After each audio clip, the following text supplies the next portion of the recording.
New York, New York. Assalamualaikum pemirsa Net TV. Alhamdulillah, kali ini saya melakukan perjalanan menelusuri jejak diaspora muslim di kota yang dijuluki The Big Apple, New York. Walau kota terlihat belum ramai karena masih dilanda pandemi virus corona, namun warga New Yorkers terlihat tetap bersemangat. Padahal saat awal pandemi April 2020 lalu, korban meninggal di kota ini mencapai titik tertinggi. Lebih dari 900 orang meninggal dunia dalam beberapa hari. Innalillahi wa inna ilaihi rojiun.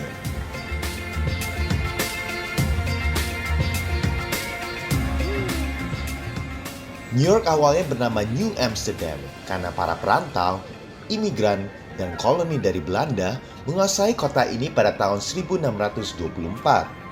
Lalu pada tahun 1664, koloni Belanda menyerahkan kota New Amsterdam ke kerajaan Inggris. Dan Inggris mengganti nama New Amsterdam dengan New York untuk menghormati Raja James yang dijuluki The Duke of York. Langkah kaki mereka begitu cepat, turun mobil tanpa polisi, memadati jalanan di kota yang tidak pernah tidur ini. Saya pun berhenti di jantung kota Times Square. Masya Allah, begitu mewah seperti di film-film.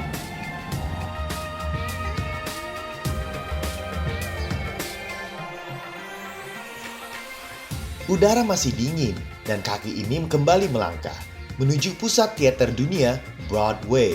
Semua tutup, tidak ada pertunjukan.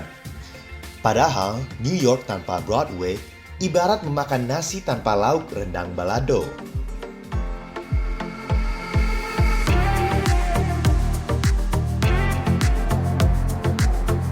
Pemirsa, saya berada di tempat paling penting di New York City, yaitu Times Square yang dikunjungi oleh 50 juta pengunjung setiap tahun.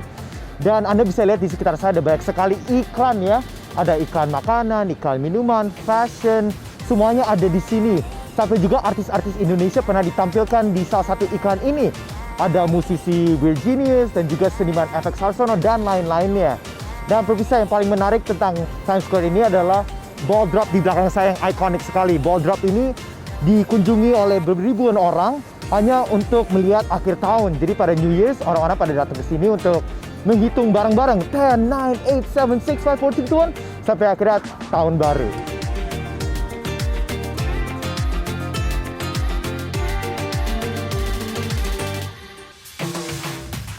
Ini adalah salah satu tempat di Times Square yang people selalu ingat kalau misalnya mereka ke New York, karena tempat ini sangat ikonik. Di sini ada beberapa film di syuting di sini, seperti ada Spider-Man, dan juga di sebelah saya, di kiri saya sini ada di mana pertunjukan ada setiap tahun untuk akhir tahun. Dan selain itu di sini juga ada banyak sekali orang-orang datang untuk shopping, untuk makan di sini, untuk menikmati kopi. Jadi tempat ini selalu diingati oleh para New Yorker dan juga para turis yang datang ke New York City.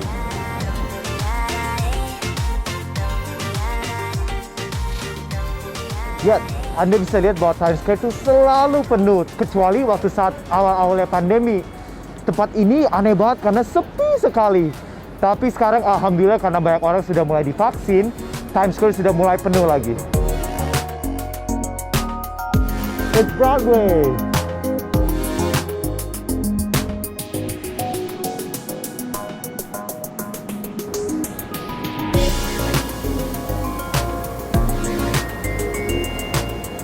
Satu hal yang menarik para pengunjung untuk ke kota New York adalah Broadway show sini atau pertunjukan musical. Seperti belakang saya ada Hamilton. Dan di New York ada sekitar 41 teater dengan berbeda-beda pertunjukan. Tetapi karena COVID-19 banyak pertunjukan harus dihentikan untuk sementara. Jadi 97.000 pekerja New York atau pekerja Broadway harus dihentikan sementara. Tetapi banyak performers tetap ingin mengangkat semangat para New Yorker. Jadi mereka tampil di street untuk membuat New York semakin bahagia, terutama dalam pandemi COVID-19 ini.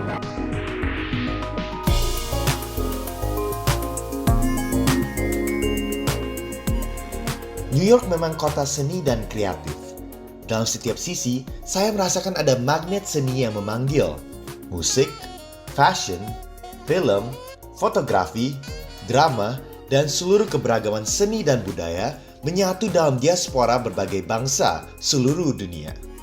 Namun di antara ribuan manusia yang berada di hadapan saya, hati ini terusik untuk bertanya, Bagaimanakah kehidupan diaspora muslim di kota ini? Sekitar 700.000 diaspora muslim berada di antara lebih dari 8 juta penduduk kota New York. Mereka adalah warga keturunan yang berasal dari berbagai bangsa dan negara seperti Mesir, Turki, Saudi Arabia, Bangladesh, Pakistan, dan juga dari Indonesia. Saya lalu teringat seorang muslimah diaspora Indonesia yang sedang merantau dan belajar di salah satu universitas terbuka di kota New York. Dia adalah Sri Izati, seorang penulis novel terkenal, pembicara inovasi, banyak mendapatkan penghargaan, dan lulusan Fakultas Psikologi Universitas Indonesia. Saya akan melanjutkan perjalanan ke Upper Manhattan untuk bertemu Sri Izati. Bismillahirrohmanirrohim.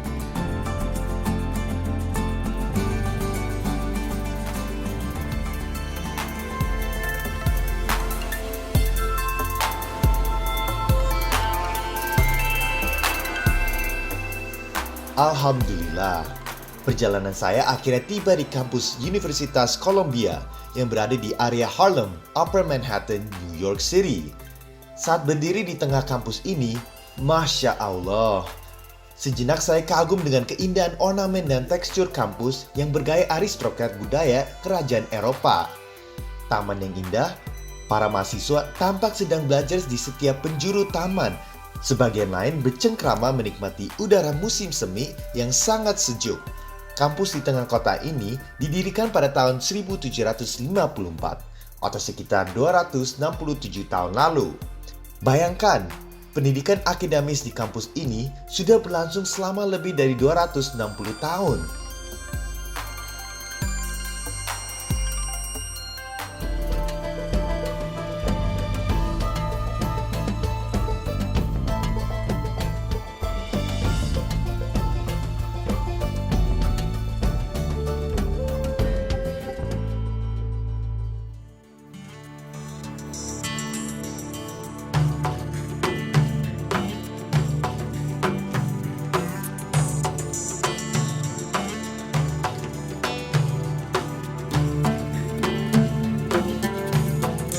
Pemirsa Net dan Jejak Diaspora Muslim, hari ini saya mengunjungi salah satu sekolah paling bergengsi di Amerika Serikat, yaitu Columbia University. Sekolah ini adalah salah satu anggota dari Ivy League, yaitu kelompok sekolah-sekolah yang paling bergengsi di bagian timur Amerika Serikat. Dan sekolah ini tuh salah satu sekolah paling tua di Amerika Serikat, bahkan sekolah ini dibangun tahun 1754, yaitu sebelum kemerdekaan Amerika Serikat. Nah, saya di sini untuk bertemu dengan diaspora Indonesia, mahasiswa Indonesia yang bersekolah di sini. Mari kita ketemu dengan mereka.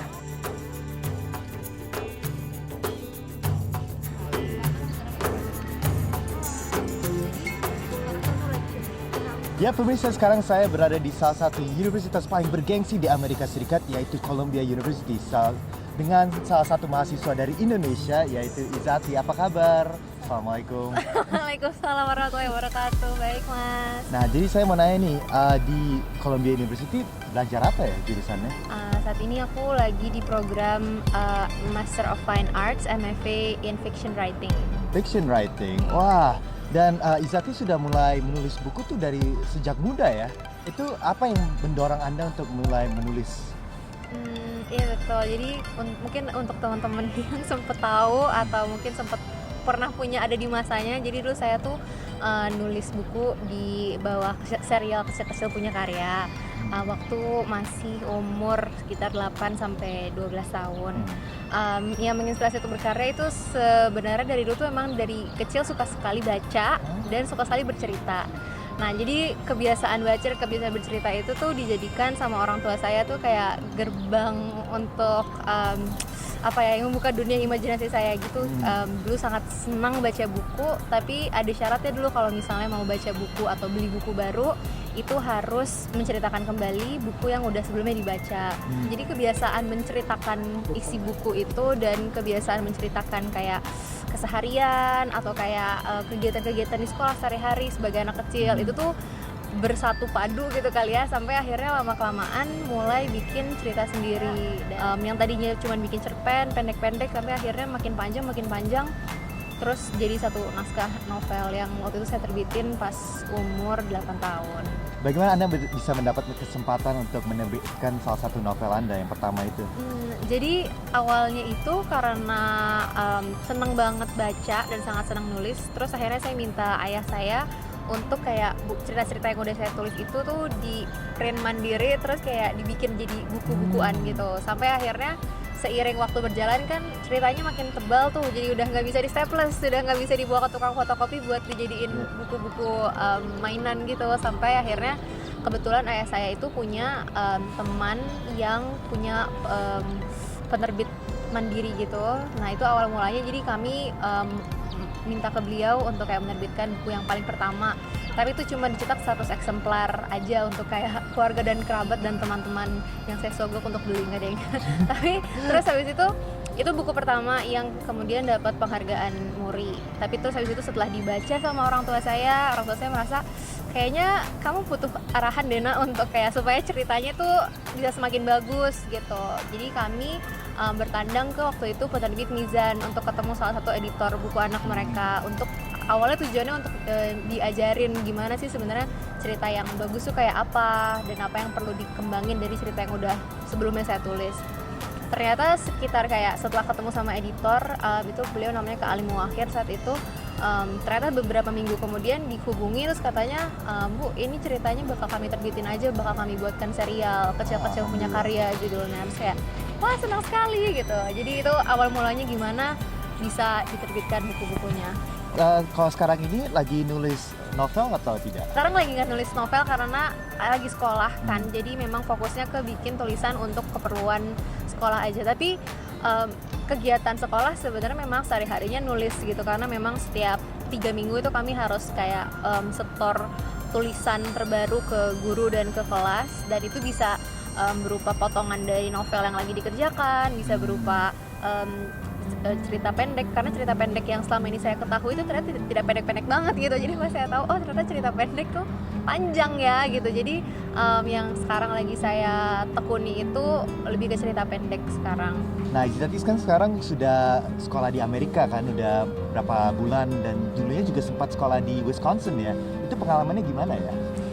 Pengalaman sekolah di Amerika ini kalau aku pikirkan lagi, itu sebenarnya salah satu pengalaman belajar paling berkesan sih ya, karena setidaknya kalau berkaca dulu pas aku sempat pertukaran pelajar 1 tahun di Wisconsin, itu tuh aku baru merasakan kayak oh nikmatnya belajar yang kayak memang karena ingin tahu dan karena memang suka tuh kayak gitu. Dan itu yang kemudian membuat aku kayak terngiang-ngiang lagi setelah aku beres kuliah, kayak rasanya aku pengen belajar lagi deh, dan kayak belajar di tempat yang mungkin kayak dimana sumber daya atau referensinya tuh jauh lebih luas dari apa yang mungkin bisa aku dapatkan di Indonesia gitu. Dan alasan kenapa aku juga pengen bisa merasakan itu lagi tuh karena ketika setelah melihat apa yang sangat menyenangkan dan sangat misalnya menghasilkan banyak manfaat, itu tuh kerasa gitu ketika akhirnya aku bawa pulang pengalaman itu ke Indonesia. Itu aku merasa kayak bisa jadi lebih kontributif dan merasa lebih percaya diri juga ketika kayak harus berkarya di Indonesia gitu kan.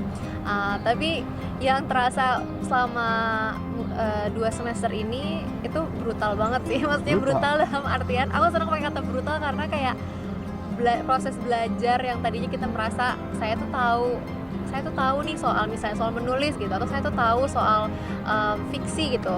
Ternyata tuh kayak pas orang belajar kan bener gelas tuh dikosongin lagi kan, dan proses pengosongan gelas tuh kayak bikin merasa apa ya, nggak pede gitu. Iya, banyak tekanannya gitu, benar, merasa nggak pede karena kayak ternyata kayaknya apa yang selama ini saya tahu soal menulis ternyata bukan salah ya, kayaknya beda deh ternyata apa yang mereka ketahui soal menulis. Jadi saya harus belajar dari awal lagi, yang mana sebenarnya tuh ya di ekspektasinya kan begitu kan, memang kita kan belajar untuk kayak mengosongin isi gelas terus kemudian kita isi lagi dengan isi yang baru.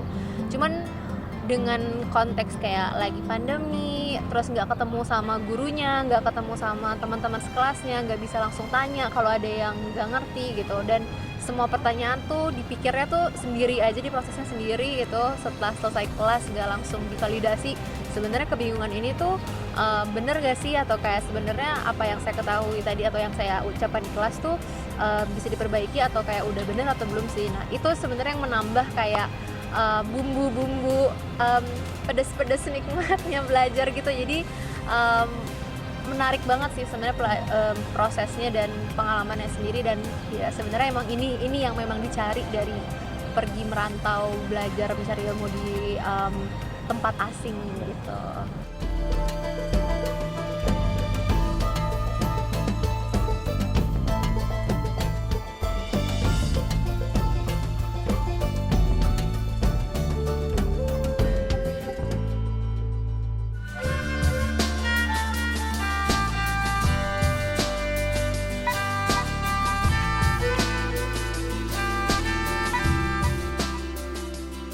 Alhamdulillah, saya banyak belajar dari Sister Sri Izati tentang bagaimana hidup sebagai minoritas muslimah di tengah kampus yang maha mega ini. Saya masih ingin bertanya lagi. Saya juga mau nanya nih Izati, bagaimana pengalaman Anda melakukan ibadah puasa di Amerika Serikat? Lebih susah nggak sih? Jadi untuk puasa di New York sebenarnya baru pertama kali ini nih saya sekarang, yang mana sebenarnya saya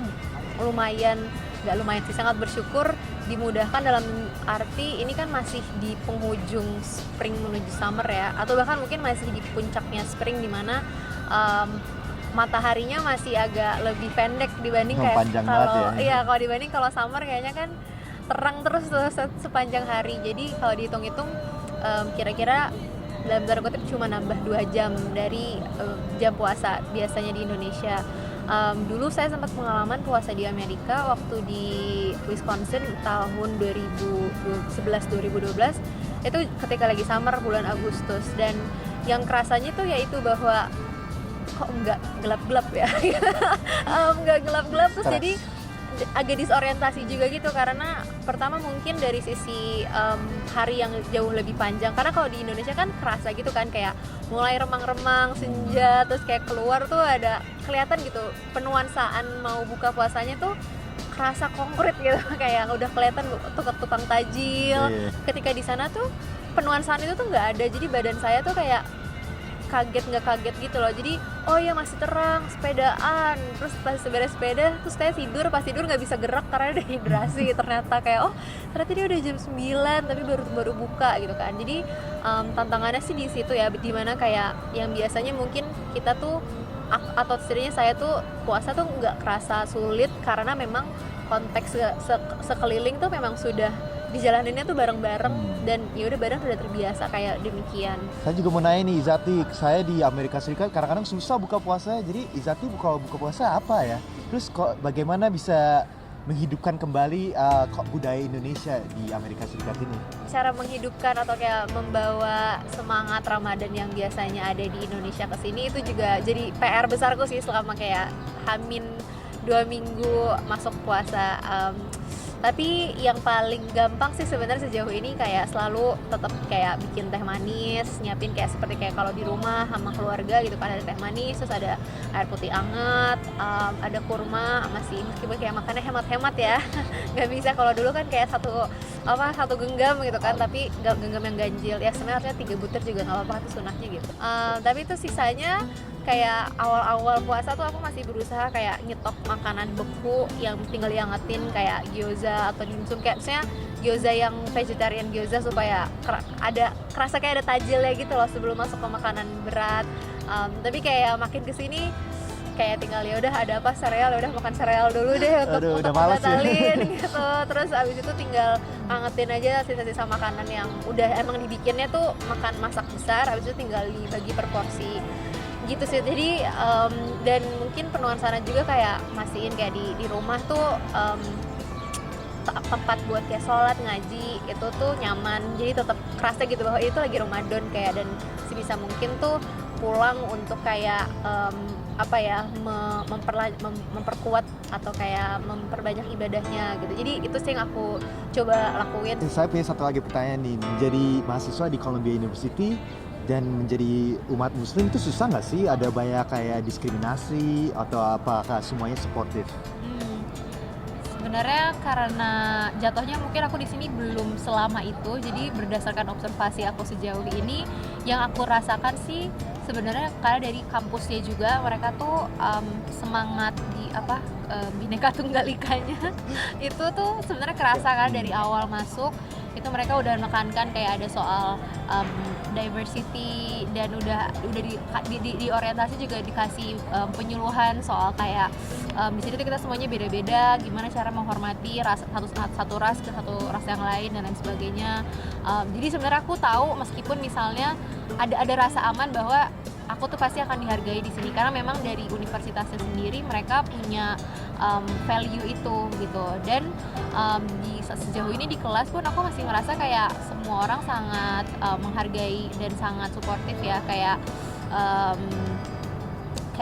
setidaknya kalau lagi diskusi itu misalnya saya nanya sesuatu yang misalnya bukan budaya saya gitu, misalnya saya nanya aja kayak ini budaya ini apa ya artinya, saya nggak ngerti, mereka bilang kayak oh iya maaf kita nggak menginclude ini, nanti kita ganti supaya lebih inklusif supaya misalnya yang teman-teman muslim juga bisa mengerti misalnya kayak gitu. Atau misalnya kalau lagi acara apa gitu minum-minum gitu kan, terus misalnya mereka misalnya saya nanya gitu kamu minum apa, saya bilang oh saya nggak minum, terus mereka nggak, they stop right there gitu kayak oh kenapa nggak minum gitu. Tapi itu yang saya rasain sekarang ya, karena menurut saya udah banyak banget orang yang kayak mengerti soal perbedaan agama dan muslim juga udah banyak gitu. Jadi dan mungkin juga karena yaitu mereka masuk ke Columbia University dengan value yang sama, jadi sebenarnya rasa khawatir akan didiskriminasi atau mendapat perlakuan yang tidak setara tuh udah minim ya menurut saya gitu. Karena jalan di sini atau kayak masuk kelas atau masuk diskusi itu ada rasa amannya gitu, karena saya tahu ini semua orang terpelajar pasti mereka udah sangat terpapar sama nilai-nilai keberagaman gitu. Jadi Open minded. ya, jadi kurang lebih cukup merasa aman lah setiap saatnya gitu. Amin. Terima kasih Zati atas waktunya, semoga bermanfaat untuk pemirsa di Indonesia ya. Dan mungkin ada pesan untuk teman-teman atau keluarga di Indonesia? Ya, selamat berpuasa semuanya, selamat menjalankan ibadah Ramadan lainnya juga. Semoga semua yang kita lakukan di bulan penuh berkah ini senantiasa diridhoi Allah Subhanahu wa taala. Terima kasih. Nah, itu dia Izati dari Columbia University, mahasiswa Muslim Indonesia. Inilah perjalanan saya di episode Jejak Diaspora kali ini. See you guys next episode. Wassalamualaikum warahmatullahi wabarakatuh.